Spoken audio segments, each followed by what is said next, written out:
आज सगळीकडे मराठा आरक्षणाचा मुद्दा पेटलेला दिसतोय, पण तुम्हाला माहिती आहे का या प्रश्नामागे 35 वर्ष जुना इतिहास आहे। तो असा की 1979 मध्ये त्यावेळच्या सरकारने कोणकोणते समाज सामाजिक आणि शैक्षणिकदृष्ट्या मागास आहेत या माहितीसाठी एक मंडल आयोग नेमलं होतं। या आयोगाच्या अहवालानुसार देशात जवळपास 52% लोकसंख्या ओबीसी आहे आणि त्यांना आयोगाच्या निकषानुसार आरक्षण मिळायला हवं असं मत मांडलं गेलं। त्यानंतर 1990 मध्ये व्ही.पी. सिंग यांच्या सरकारने मंडल आयोगाच्या शिफारसी लागू केल्या आणि ओबीसी समाजाला 27% आरक्षण जाहीर केलं। पण सरकारच्या या निर्णयाचे देशभरात भयंकर पडसाद उमटले।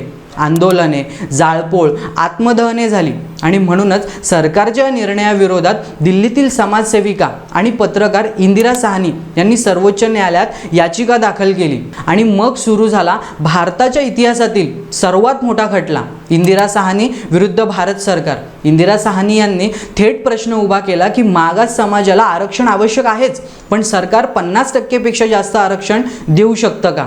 यावर सर्वोच्च न्यायालयाने या खटल्याचा महत्त्वपूर्ण निर्णय दिला। तो असा की ओबीसींना 27% आरक्षण दिलं जाईलच, पण आरक्षणाची मर्यादा 50%च्या वर असणार नाही। आणि याच इंदिरा साहनी केसमुळे आज सर्वोच्च न्यायालयात मराठा आरक्षण वारंवार रखडत आहे, कारण कोर्ट पुन्हा तेच विचारतं 50%च्या वर कसं। तुम्हाला या सगळ्याबद्दल काय वाटतं कमेंट करून नक्की सांगा आणि माहिती आवडली असेल तर विषय आपलाच याला सबस्क्राईब करा।